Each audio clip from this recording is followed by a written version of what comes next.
For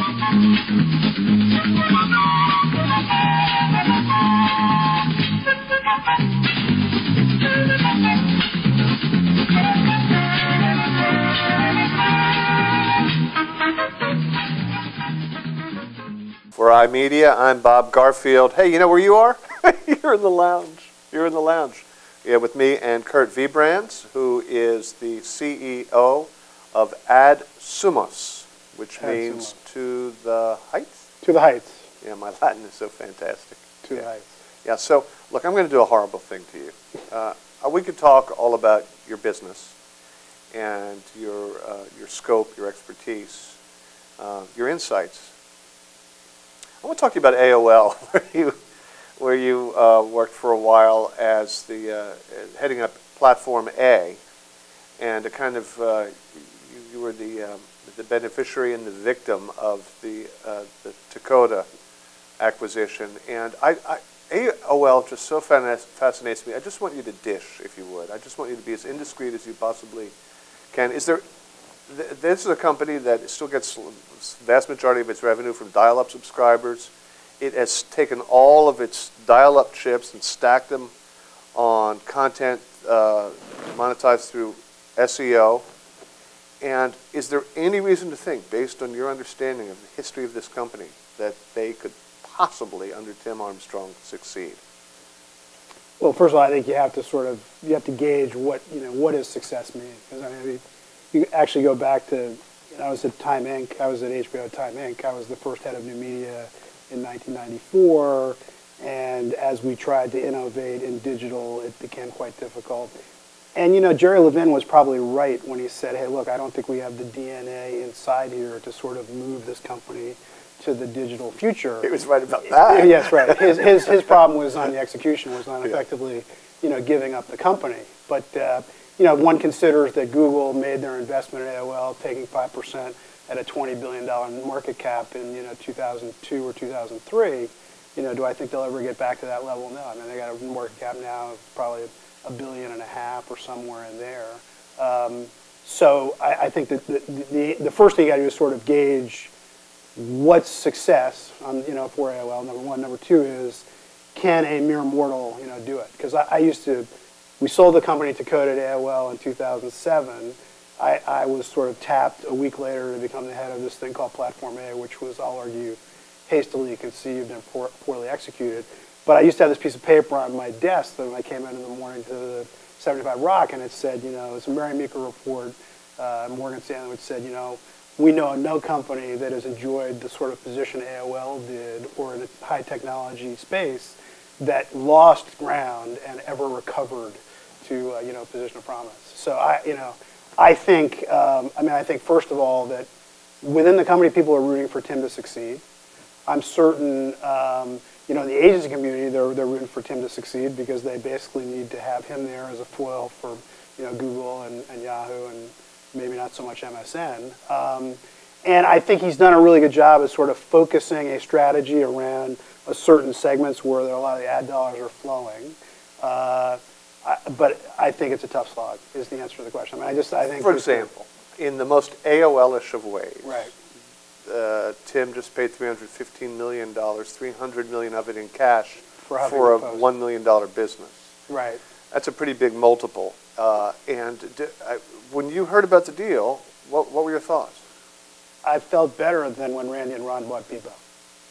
I'll say that. But my thought was, I understand based on what everything I read that was sort of half of the dry powder he had. I think he ends up with a pretty good stable of bloggers. He ends up with Ariana. I don't really know, sincerely whether she's going to spend a great deal of time as the head of content for AOL.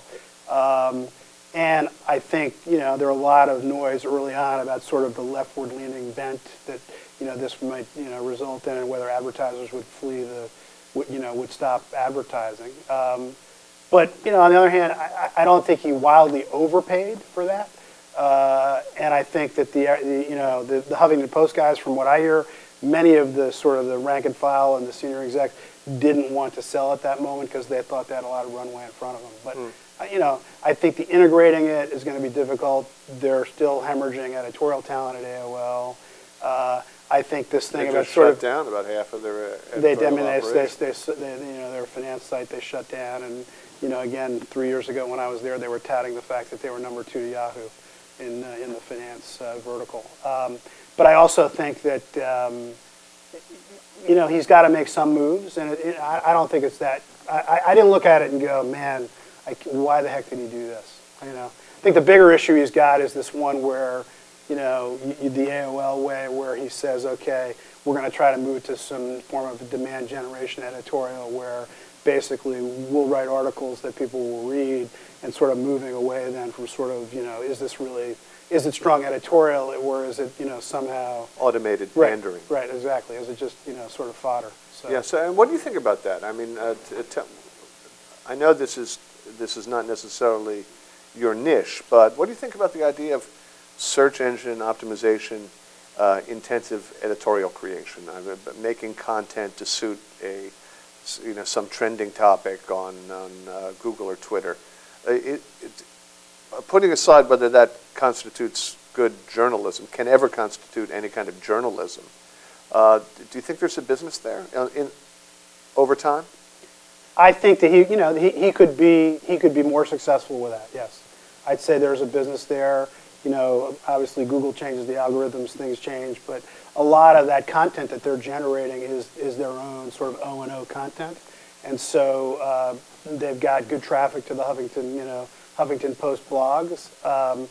I do think, again, it's a difficult thing to sort of figure out about those people who are sort of the rock star bloggers, and whether or not they buy into this issue of how we're going to generate content that's going to ensure people come to read it, that's going to ensure we're able to sell ads against it. But again, I don't think it's impossible to think that there's a business there. It's just, again, it's an issue of, you look at the patch numbers.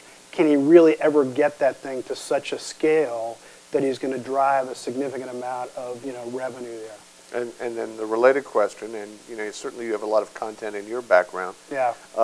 Can anybody generate the CPMs to produce original content, even the cut rate original content of an AOL or a Demand Media or Associated Content or any of the other content forms?